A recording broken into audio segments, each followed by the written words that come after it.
आज हम लोग पढ़ेंगे संतुलित आहार।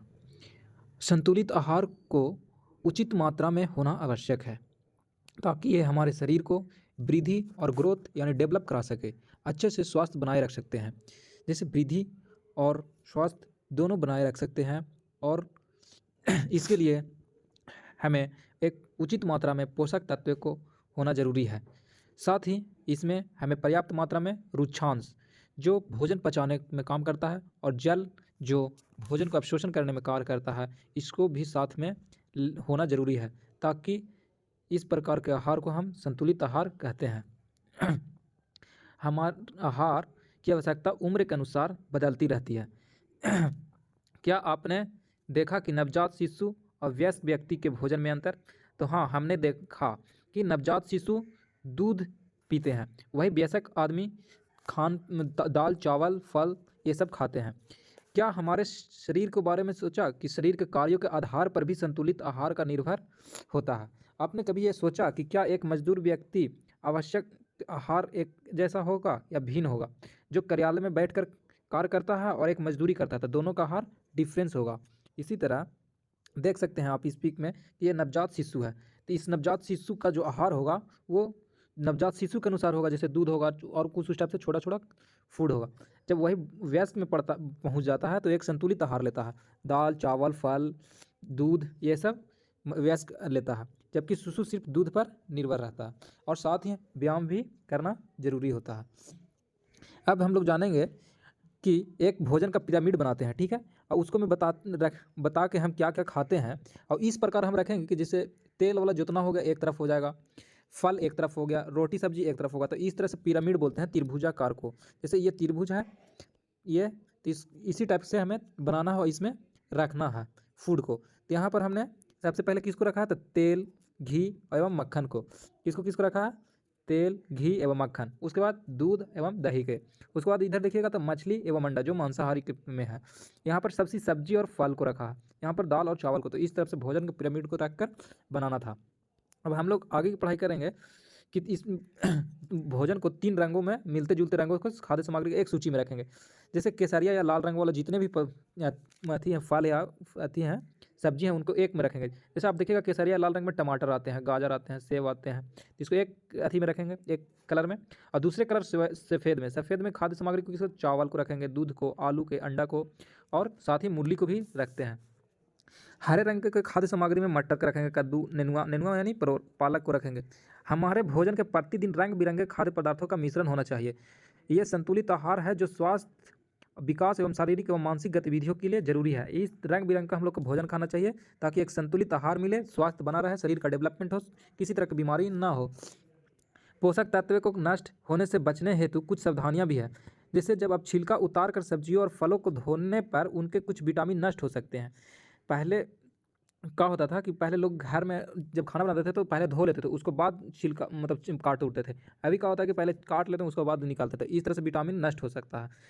इसके अतिरिक्त सब्जियों को काटने से पहले अच्छी तरह से धो लेना चाहिए, उसके बाद ही हम लोग को सब्जी को काटना चाहिए। इसी तरह चावल और दालों को बार बार धोने से उसमें उपस्थित जो विटामिन है वो खनिज लवण में नष्ट हो सकते हैं। भोजन को पकाने से भी अधिक जल का उपयोग और बाद में उसे फेंक देने से भी प्रोटीन और खनिज लवण की हानि होती है। तो इसलिए जब खाना बनाते हैं तो उस समय सबसे पहले धो लें, पर अच्छी तरह से धो लें और उसको बाद ही काटें सब्जी एवं फल को। और चावल को उतना ना धो कि उसमें से जो भी विटामिन और खनिज लवण हो वो नष्ट हो जाए। अब आगे देखते हैं कि एक इसको भी जानिए कि सोडियम नमक जो है, लो सोडियम नमक, ये किन व्यक्तियों खाते हैं, किन व्यक्तियों को दिया जाता है। तो आजकल बाज़ारों में यह उपलब्ध है। ये भोजन जो उपयोग है उच्च रक्तचाप मतलब हाई ब्लड प्रेशर वाला आदमी को दिया जाता है, उसके लिए लाभदायक है ये चीज़। जैसे यहाँ पर आप देख सकते हैं ये नमक इस टाइप से मिलेगा आपको बाज़ार में। अब बात करते हैं हम जंक फूड या फास्ट फूड के। आजकल के मेले और बाज़ार में यदि चाउमीन, पिज़्ज़ा, बर्गर आदि मिले तो हम बहुत चाव से खाते हैं। यहाँ से है कितना मस्त लगा, ऐसे फास्ट फूड के नाम से जानते हैं। इसको क्या नाम से जानते हैं? तो फास्ट फूड के नाम से जानते हैं। परंतु क्या ये हमारे स्वास्थ्य के लिए लाभदायक है? नहीं, ये हमारे स्वास्थ्य के लिए लाभदायक नहीं है। आइए देखते हैं कि कितना नमक होता है इस फूड में। पहले तो देख लीजिए यहाँ पर चाउमीन, पिज़्ज़ा ये सब चीज़ उतना नहीं खाना चाहिए। जब कभी हो गया पर रेगुलर खाने से शरीर में अपचन जैसी बीमारियाँ हो जाएगी। अब इसको में देखते हैं कि कितना नमक है फास्ट फूड में। इधर जो लिखा हुआ है वो फास्ट फूड है ये साइड में, और इधर में नमक की मात्रा है। तो सबसे पहले हम चाउमीन देखते हैं। चाउमीन में देखते हैं तो 1.7 ग्राम है। भाई ब्रेड चॉप में 1.5 ग्राम है। पिज़्ज़ा में 1.20 ग्राम है, पाव भाजी में 0.6 ग्राम है, बर्गर में 1 ग्राम है। अधिक नमक सेवन करने से क्या होता है? उच्च रक्तचाप, हाई ब्लड प्रेशर और हाइपरटेंशन की बीमारी होती है। हाइपरटेंशन किसकी बीमारी होती है? हाइपरटेंशन, उच्च रक्तचाप जिसको बोला जाता है। अब इसी तरह से बात करेंगे खनिज लवण के स्रोत के, तो खनिज लवण का एक स्रोत हो गया आयोडीन, दूसरा फास्फोरस, तीसरा लौह और चौथा कैल्शियम के स्रोत। तो आज इसको फोटो के साथ ही समझते हैं। तो यहाँ पर देखिएगा कि आयोडीन के कौन कौन स्रोत। आयोडीन मतलब इसको में थोड़ा सा हल्का नमक की मात्रा रहेगी। तो यहाँ पर देखिएगा आयोडीन में मछली हो गया, केकड़ा हो गया, अगर ये केकड़ा काट लेगा तो बढ़िया बढ़िया के पसीना छुड़ा देता है। नमक हो गया, नमक में तो आयोडीन रहेगा ही। इसके साथ आप यहाँ पर देखिएगा तो अदरक में भी पाया जाता है आयोडीन, और समुद्री जीवों में, क्योंकि समुद्री जीव अधिकतर खारे होते हैं, जो हल्का हल्का खारा होता है उसमें आयोडीन पाया जाता है। अब बात करेंगे फास्फोरस की, तो फास्फोरस का स्रोत जो मेन है वो केला हो गया, दूध हो गया, हरा मिर्च में भी फास्फोरस का स्रोत है। इसी तरह से फ्रेंच बीन में होता है, और बादाम में, जिसको मूंगफली बोलते हैं, मूंगफली। अब लौह जो आयरन को पूरा करता है। लौह सबसे पहले बताते हैं कि लौह के स्रोत, जिस जो बॉडी में आयरन की कमी हो जाती है तो उस समय आदमी को पालक खाना चाहिए, तो पालक में सबसे ज़्यादा लौह है। तो उसके बाद सेब में, अब देखिएगा जब कभी सेब काट कर कुछ देरी छोड़ देते हैं तो उसमें लाल लाल हो जाता है, जो किस चीज़ को दर्शाता है? तो लौह को, यानी आयरन को दर्शाता है। उसी तरह मड़ुआ में भी पाया जाता है। और साबुत अनाज यानी गेहूँ, ब्राउन राइस, जौ, मक्का, बाजरा, ओट्स, ये सब में क्या चीज़ पाए जाते हैं? तो इस सब में आयरन पाए जाते हैं, ओट्स पाए जाते हैं। अब इसी तरह अब हम लोग देखते हैं कैल्शियम के स्रोत को। कैल्शियम सबसे ज़्यादा कहाँ से मिलता है? तो दूध से मिलता है। कहाँ से मिलता है? तो दूध से मिलता है। सबसे पहले दूध से, फिर उसके बाद केला से, फिर अंडा से, मूंगफली से, शलगम से, ये सब क्या चीज़ मिलता है इससे? तो कैल्शियम। तो हमने देखा कि फास्फोरस के यहाँ जो खनिज लवण थे उसके क्या क्या स्रोत थे? तो आयोडीन के स्रोत थे, फास्फोरस के स्रोत थे, लौह के स्रोत थे, कैल्शियम स्रोत थे। तो यहाँ पर हम लोग पढ़ लिए। अब आगे चलते हैं। उसके बाद आपने भोजन में पोषक तत्व के, अब इसको हम बात करते हैं पोषक तत्व के बारे में। तो पोषक तत्व को शरीर के लिए बहुत महत्व जान लिया इसका क्या क्या महत्व है। अब बताइए, यदि इनमें कोई पोषक तत्व शरीर को ना मिले या कम मात्रा में मिले तो क्या होगा? इसको बारे में आप थोड़ा जानेंगे। अगर पोषक तत्व शरीर को ना मिले या कम मिले तो क्या हो सकता है, क्या होगा? जब शरीर का पोषक तत्व की मात्रा या तत्व न मिले, इस स्थिति में जो शरीर हो जाएगा वो कुपोषण का शिकार हो जाएगा। किसका शिकार हो जाएगा? कुपोषण का शिकार। कुपोषण के शिकार में आप देख सकते हैं कि पसली का जो हड्डी है ये सब नजर आ जाएगा, इस टाइप से नजर आने लगा। ये सब किसका शिकार हो गया? तो पोषक तत्व। जैसे आप इस फोटो में देख सकते हैं, इस बच्चा को देख सकते हैं, ये सब क्या है? कुपोषण का शिकार है। तो आप देखते हैं कुपोषण के शिकार से होने वाले रोग या बीमारी के बारे में बात करते हैं। ठीक है, तो एक होता है सूखा रोग। सूखा रोग देखिएगा तो इस किस की कमी से होगा? तो ये प्रोटीन के और कार्बोहाइड्रेट की मात्रा कम हो जाती है शरीर में, तो ये बीमारी हो जाती है सूखा रोग। सूखा रोग में शरीर है जो दुबला पतला हो जाएगा, और पसली जो है वो पसली की जो हड्डियाँ है, ये पसली की हड्डियाँ ये दिखाई देने लगती है। जैसे इस बच्चे को देख लीजिएगा, यहाँ पर ये इसको देख लीजिए, ये सब कौन सा रोग है?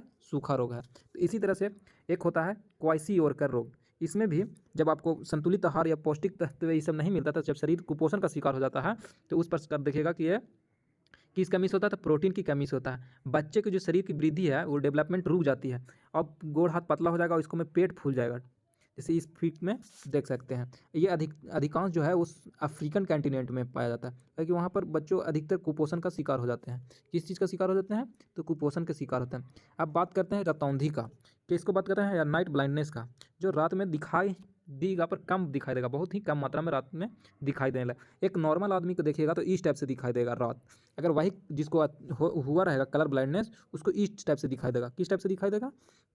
इस टाइप से दिखाई देगा, इस टाइप से। हाँ, आगे बात करते हैं अब घेंघा रोग की। घेंघा रोग आयोडीन की कमी से होता है। किससे कमी से होता है? तो आयोडीन की कमी से होता है। इसको में एक गले की ग्रंथि होती है जो फूल जाती है, और ये बच्चे की मानसिक विकलांग हो जाते हैं। बच्चे इसको से मानसिक विकलांग हो जाते हैं। जैसे आप इस फोटो में भी देख सकते हैं कि एक ग्रंथि है जो गले की ग्रंथि वो फूल गई है, और फूल करके विकलांग जिसे बोल सकते हैं, उस टाइप का मानसिक विकलांग हो जाता है आदमी। इसी तरह बात करते हैं एनीमिया की। किसकी बात करते हैं? एनीमिया की। तो एनीमिया जो है लौह तत्व की कमी से, किसकी कमी से होती है? तो लौह तत्व आयरन की कमी से। किसकी कमी से होती है? तो आयरन की कमी से। किसकी कमी से? तो आयरन की कमी से। खून की कमी हो जाती है। आयरन की कमी से किसकी कमी हो जाती है? तो खून की कमी हो जाती है, जिससे शरीर कमज़ोर हो जाता है।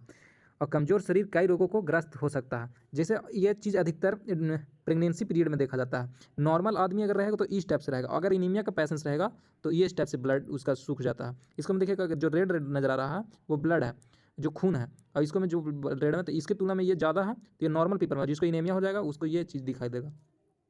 अब हम लोग इसी तरह से आगे बढ़ते हुए अस्थि, अस्थि मतलब हड्डी होता है, दांत कुछ नहीं, हड्डी होता है, एवं दांत के बारे में जानेंगे। कैल्शियम, जैसे हम लोग पता है कि कैल्शियम की कमी से ही हड्डी एवं दांत कमज़ोर हो जाते हैं। अगर आपको रेगुलर दूध पीते हैं तो दूध में क्या होता है, तो कैल्शियम होता है, तो उससे हड्डी और दांत पर इतना इफेक्ट नहीं पड़ेगा। पर जिस समय कैल्शियम की कमी होगी तो उस समय दांत और हड्डी दर्द ये सब करने लगेगा। तो हड्डी हड्डी यानी अस्थि एवं दंत के बारे में जान लिए। अब हम लोग बात करते हैं पोषक तत्व की अधिकता के बारे में। किसके बारे में? पोषक तत्व की अधिकता के बारे में। जहाँ पोषक तत्व की कमी से विभिन्न रोग हो जाते हैं, इसके अधिक से भी हानिकारक हो सकती है। बहुत अधिक वसा युक्त भोजन यानी मोटापा के कारण बनती है। यह समस्त बीमारियों का जड़ है। जो मोटा आदमी है वो बहुत सारे बीमारी लेके घूमते हैं, जैसे इस महिला को देख सकते हैं। अब दूषित भोजन के बारे में बात करते हैं। किसके बारे में? दूषित भोजन के। आपने कभी सोचा कि दूषित भोजन के कारण उनसे बचने का उपाय क्या क्या है? तो बाजार के खुली भोज्य, जो खुली भोज्य सामग्री है, खुले में जो बिकता है, क्यों नहीं खाना चाहिए? पहला। दूसरा, कुछ खाने से पहले हमें हाथ क्यों धोना जरूरी है? तीसरा, खाने से सामानों को ढक कर क्यों रखना चाहिए? ठीक है। तो ठेले पर रखे खाद्य पदार्थ, जो ठेले पर रखा जाता है, जलेबी, सिंघाड़ा, ये सब, तो आपने देखा है कि वहाँ पर मक्खियाँ भी बैठी रहती है, या मक्खियाँ बैठ देखी हैं? अगर नहीं देखी है तो बताते हैं आपको। ये मक्खियाँ जो हैं गंदी जगहों पर भी बैठती है। गंदी जगह मतलब किसी बच्चे के पोटी हो गया, जो सड़ा हुआ खाद्य पदार्थ, कहीं पर कोई चीज़ सड़ गया तो वहाँ पर ये चीज़ जो बैठा रहता है। अब वो जिस बैठेगा वहाँ से उड़ कर किसको पर बैठेगा? तो जलेबी पर, और उसको आदमी चाव से खाता है। जो एक उसमें जो सूक्ष्म जीव लाकर, जो मक्खी है वो सूक्ष्म जीव लाकर उसको में दूषित कर देता है उस पदार्थ को, और खुली भोज्य की सामग्रियों में भी जम जाती है, और ऊपर से जैसे धूल उड़ते रहता है वो भी जम जाता है। बासी खाने भी खाने योग्य नहीं होता है, यह भी दूषित हो जाता है। यह रेफ्रिजरेटर आदि में न रखा जाए। अगर बासी खाना है तो उसको रेफ्रिजरेटर में नहीं रखिएगा तो वो भी दूषित हो जाएगा, जिसको बोलता है आदमी कि खराब हो गया। इस पार्ट में हमने यह जानने का प्रयास किया कि भोजन का पौष्टिक होना जरूरी है, भले वो विभिन्न क्षेत्र का। जैसे हमने देखा कि हमारे झारखंड में क्या चीज़ था, उसी तरह देखा कि साउथ मतलब दक्षिण भारत में क्या क्या था, तो वहाँ तो इडली, डोसा, सांभर थे। हमारे झारखंड में ढुसका ये सब थे। बिहार में हमारे काशी था तो लिट्टी चोखा था। उसी तरह गुजरात में ढोकला था, और महाराष्ट्र में बड़ा पाव था। तो हम लोग को किसी भोजन का मतलब खराबी नहीं बताना चाहिए। यहाँ हमें हर एक क्षेत्र के विशेष आहार का आनंद लेना चाहिए, विशेष आहार का आनंद लेना चाहिए, इसकी प्रशंसा करनी चाहिए, ना कि बुराई। अब हम लोग कल की क्लास में और पढ़ेंगे दूसरा चैप्टर।